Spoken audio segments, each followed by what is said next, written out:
Segunda sessão, tópico 2. A esperança pode ser frustrada.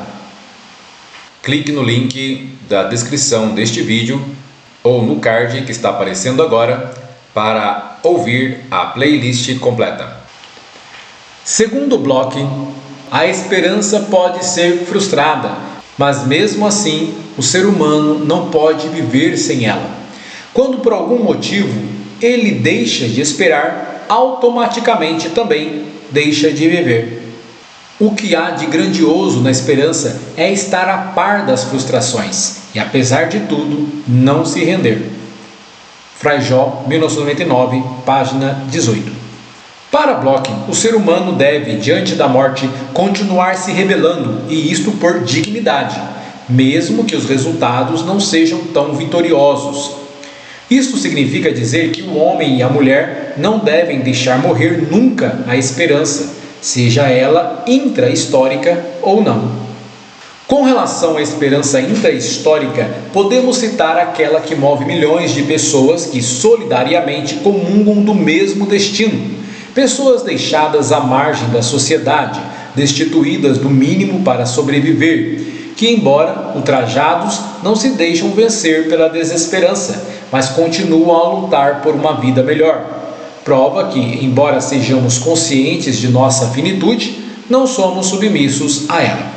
A luta travada contra a morte representa a esperança de vida, e, justamente por não se conformar com a morte, que o ser humano procura por todos os meios se eternizar, seja na natureza, seja na literatura, nas artes, na ciência, na música ou em qualquer outra atividade humana, mesmo no trabalho, muitas vezes considerado como um amigo da morte por nos causar, em grande parte, desprazer e fadiga. Nota: a palavra trabalho tem uma origem pouco conhecida. Provém do latim tripalium, instrumento de tortura composto por 3 paus. Da ideia de sofrimento, passou-se ao conceito de esforço de luta e, finalmente, ao de trabalho. É fato que somente os animais irracionais, entre aspas, embora temam a morte, não se rebelam contra ela, pois da vida não esperam nada, não sonham e nem têm utopias. É, pois, necessário nossa rebelião contra essa nossa amiga, assim acreditam uns, ou inimiga, assim afirmam outros, que nos acompanha em nossa efêmera jornada. Porém, não entendam essa rebelião como uma luta sem trégua e desesperada para escapar da morte, e sim como uma serena construção do ser humano como unidade biopsíquica em constante adaptação às suas vicissitudes. Essa rebelião é pacífica, isto é, ancorada numa esperança enlutada, que, sem deixar se iludir, não desiste de sonhar. Pois seria loucura querer enfrentar aquilo que desconhecemos. Afinal, quem pode de fato concluir o que representa a morte ou o que ela nos reserva do outro lado? Será uma vida mais feliz, mais plena? Ou poderá ser a vida futura uma constante repetição, como desejam os que adotam a teoria da transmissão das almas? E ainda, existe mesmo o inferno, lugar, entre aspas, de suplícios terríveis? Será o inferno somente o estado de não ser, aniquilamento final? Ou será que do nada viemos e ao nada vamos voltar? Talvez tudo o que nos espera após essa dura jornada terrestre seja simplesmente o pó de onde procedemos. O que importa é aprender a esperar. Ato de esperar não resigna. Ele é apaixonado pelo êxito em lugar do fracasso. O ato contra a angústia diante da vida e as maquinações do medo é a atividade contra os seus criadores e, em grande parte, bem identificáveis. E ele procura no próprio mundo aquilo que ajuda o mundo. Isto é encontrável. Quanto já não se sonhou com isso ao longo dos tempos? Sonhos de uma vida melhor que cria possível? A vida de todos os seres humanos é perpassada por sonhos diurnos, que em parte são apenas uma fuga insonsa e até enervante, e até presa para enganadores. Outra parte, porém, instiga, não permite se conformar com o precário que aí está, não permite a resignação. O esperar está no cerne desta outra parte, que é ensinável. Locke, 2005, página 13. Nas sociedades orientais, principalmente de cultura hindu ou zen, e mesmo em algumas ocidentais, a morte é encarada com naturalidade. Contudo, também é sabido que, na religião cristã, principalmente para aqueles que possuem uma fé esclarecida, morrer é apenas uma passagem dolorosa, um novo parto, mas ainda uma simples passagem. Entre os cristãos primitivos, isto é, nos primeiros séculos da era cristã, a morte não só era encarada com tranquilidade, como também se desejava a morte, já que sua chegada significava o encontro com o tão esperado Senhor, o Kyrios. Por isso, era comum cantar-se o Maranatá, vem Senhor Jesus. Santos e mártires da Igreja dão grande testemunho do que acabo de dizer, mas o que teria acontecido desde então? A resposta que nos dá é o padre Moncir Gibin. Uma falsa catequese da morte infundiu mesmo nos cristãos o medo. Essa pseudo-catequese destituiu o sentido da morte do seu verdadeiro significado para os cristãos, o de nascimento, impondo outro, o de dia da ira. Desse modo, muitos cristãos passaram a temer o seu fim, principalmente quando as ameaças aumentaram, com menções a purgatórios e infernos, suplícios eternos e terríveis. As visões de lagos de fogo e enxofre, almas penadas e um terrível anjo de rabo e chifre segurando uma pontiaguda lança, nada contribuiu para superar tal ideia do pós-morte. A partir de então, a própria vida mudou seu sentido. Ao invés de ser o tempo de esperança, em que se vai ao encontro do Senhor, passou a ser o período da ameaça, de evitar o pecado, e não de crescimento e resposta à aliança, a vocação à plenitude da vida. Quadro explicativo.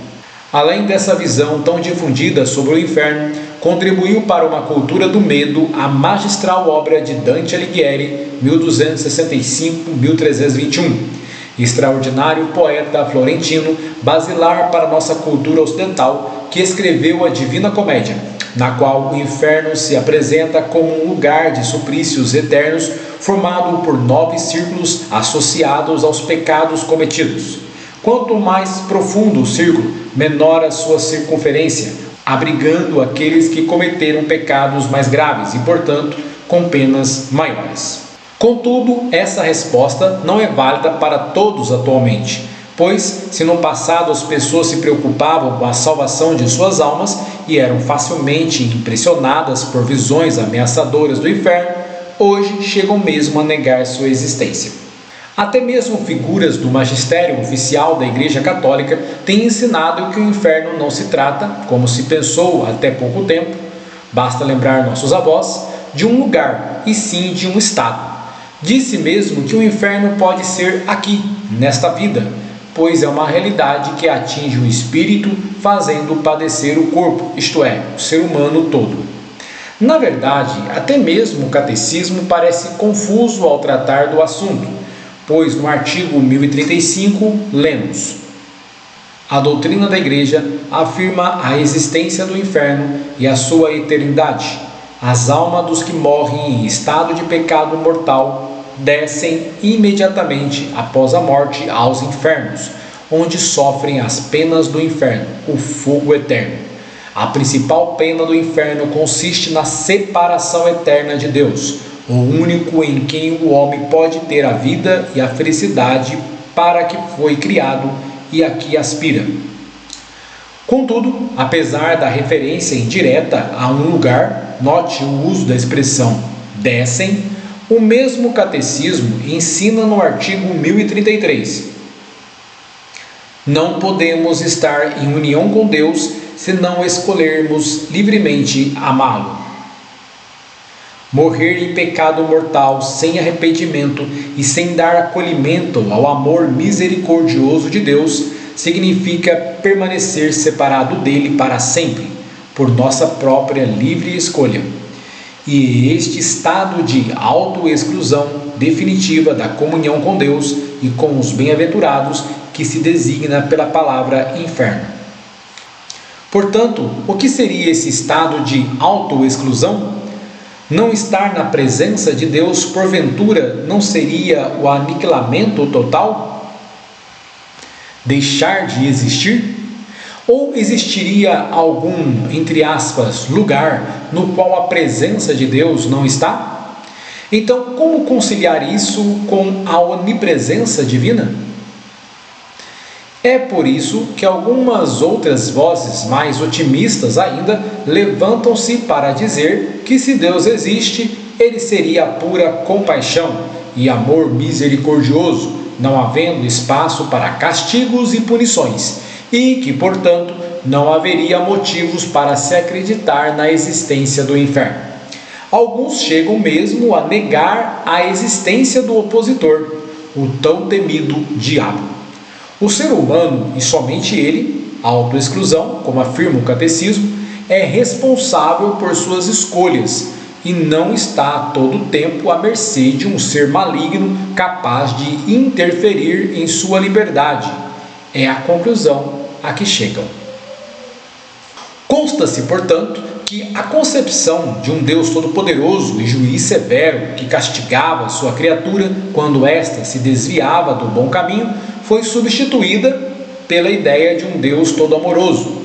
Basta para corroborar com essa afirmação a encíclica papal Deus Caritas Est, do Sumo Pontífice Bento XVI, publicada em 2005. Deixe-me ser mais claro, para evitar mal-entendido. A encíclica Deus Caritas Est não aborda diretamente o tema inferno ou castigo divino, punição ou qualquer outra coisa desse tipo. Apenas fala da justiça divina em alguns momentos, pois o mais importante da encíclica é a abordagem do amor de Deus. Por isso, o documento se divide em duas partes. Na primeira, busca definir e distinguir o amor erótico, eros, de caráter possessivo, egoísta, do amor ágape, ou amor oblativo, de doação, objeto da teologia católica e da caridade cristã.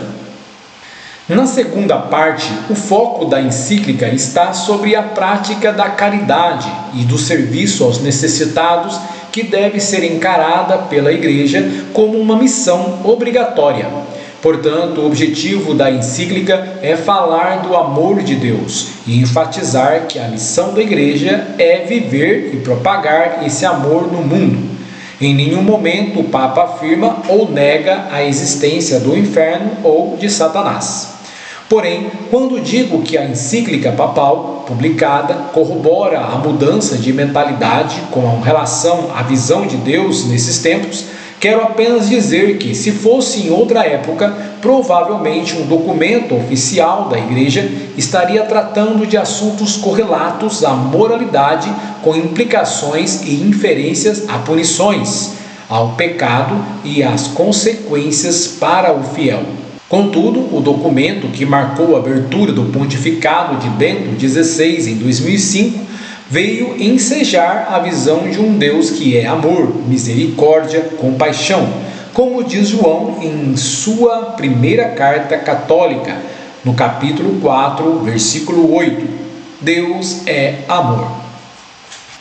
Desse modo, o que a encíclica Deus Caritas Est vem resgatar é a concepção original de um Deus amoroso revelado a partir do Novo Testamento, principalmente nas páginas dos Evangelhos e nas cartas de São João, em detrimento da visão quase que predominante de um Deus juiz severo, contida nas páginas do Antigo Testamento, e que, a partir da Idade Média, dirigiu a vida dos novos batizados, produzindo e reforçando essa perspectiva de medo e punição nas chamas do inferno.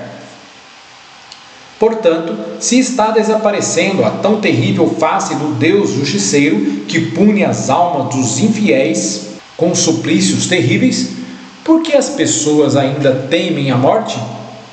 Como já foi dito anteriormente, temer a morte é algo connatural a nós e aos outros animais. Afinal, nossa própria estrutura psicobiológica já está condicionada a este fato concreto. No entanto, esse medo estrutural, que se apresenta ligado à luta pela sobrevivência e ao princípio de autopreservação, é diferente do medo do desconhecido, causado pela consciência de nossa finitude, e também difere do medo gerado pela ansiedade, que antecipa em nós os possíveis sofrimentos de nossa despedida dessa existência efêmera.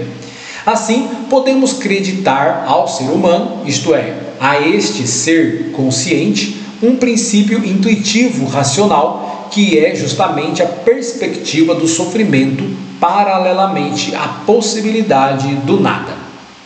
Essa pequena palavra, que foi tão agraciada por muitos nihilistas, tem atormentado os seres humanos desde os filósofos até os teólogos, do analfabeto ao cientista, pois em algum momento de suas existências já se perguntaram: qual o significado disto tudo? Do mundo, da vida, da morte? Para onde se vai após a morte? E será que Deus realmente existe? É ingênuo pensar que o crente também não se pergunte sobre suas crenças. Será que está apenas se iludindo ou tentando aliviar sua consciência de finitude? É a pergunta de muitos. É justamente nesse ponto que se coloca a questão da esperança extra-histórica. Quando a ciência e a filosofia já não conseguem mais dar uma resposta que convença o ser humano a continuar esperando, apesar das vicissitudes da vida, é hora de se reportar à teologia. Assim como qualquer outro conhecimento humano, a teologia é obra de nossas mãos e revela, por isso mesmo, outro aspecto importante de nossa espécie. Ela é, desde suas mais remotas origens, uma espécie religiosa. Esse fato se observa na história humana devido à experiência do luminoso, segundo a visão de Rudolf Otto.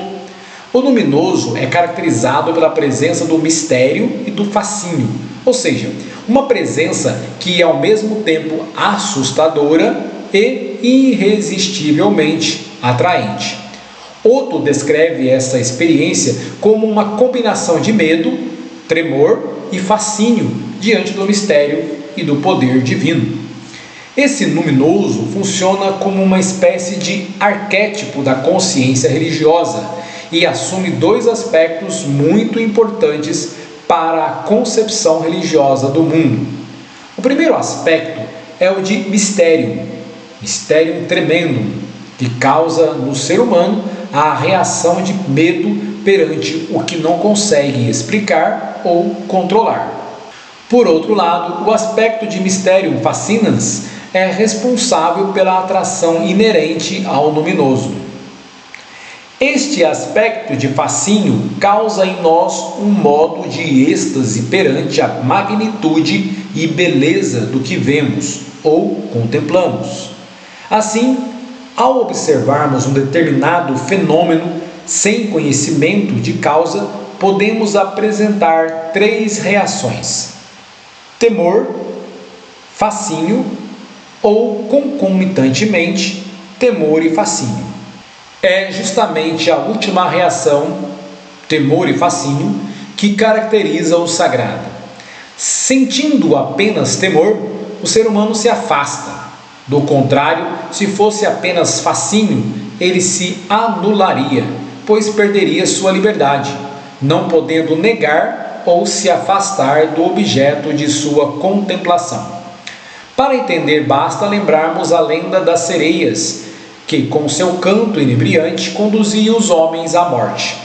Desse modo, é o fato de o sagrado ou luminoso comportar o temor e o fascínio ao mesmo tempo que constitui sua principal característica. Esse luminoso revela sua face nos mais variados aspectos da vida, mas talvez os dois mais importantes sejam o nascer e o morrer. Ninguém nos perguntou se queríamos nascer, do mesmo modo, ninguém nos perguntará se queremos partir. O mistério que ronda a vida e a morte é insondável. Uma das grandes controvérsias de nosso tempo é justamente a questão que gira em torno do momento da vida e da morte, concepção e aborto. De um lado, temos aqueles que defendem que a vida humana se inicia com a fecundação, outros quando a célula começa a sofrer divisões e outros mais tarde ainda. Nota: a encíclica Evangelii Vitae, 1995, do Papa João Paulo II, afirma claramente: a vida humana é sagrada e inviolável em todas as suas fases e em qualquer situação. É um bem indivisível.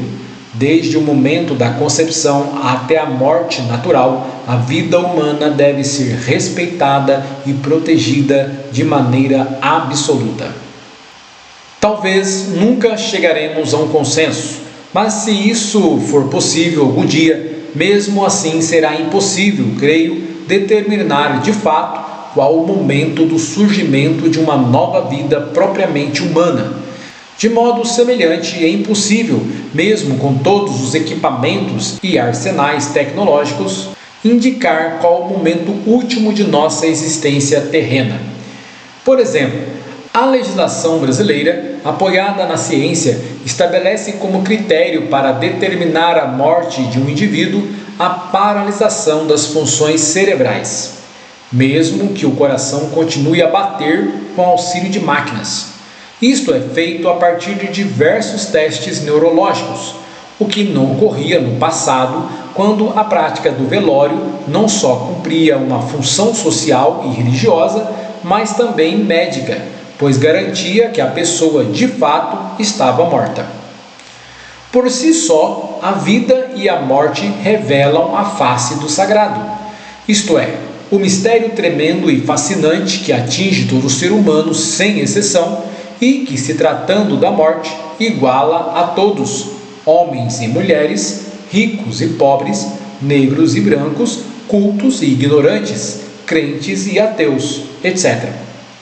Diante dessa experiência, o ser humano pode assumir duas atitudes fundamentais: ou aceita e inicia uma relação entre ele e o sagrado, religare, religião, ou se revolta e rompe com o luminoso, assumindo o nada, do nada, nada, como melhor proposta de existência futura e atual. O ateu nihilista pensa se manter assim impenetrável àquilo que perturba todos os demais seres humanos. Não posso afirmar que de fato consegue, mas fica aí a hipótese a ser provada. E, além do mais, como nos adverte Goldberg, 1992, toda tentativa reducionista e simplificadora precisaria ser vista com desconfiança. Duvidar de tudo ou em tudo crer são duas soluções igualmente cômodas, que nos dispensam ambas de refletir. Contrariamente, encontramos entre os crentes muitas pessoas que não só enfrentam serenamente a morte, quando esta se lhe apresenta sorrateira ou por violência, como encontramos muitos exemplos de pessoas que desejaram ansiosamente que ela chegasse. Podemos citar apenas para efeito de ilustração Santa Teresa de Ávila. Em uma de suas obras, Castelo Interior, Santa Teresa descreve as moradas da alma, sendo constituída de 7 salas. A sexta é onde a alma já não espera mais nada deste mundo. Vive numa espécie de indiferença, talvez semelhante ao que propunha o estoicismo, e anseia pela 7ª sala, onde encontrará o amado, ou seja, a morte é a 7ª sala. Fascínio, temor, revolta ou indiferença?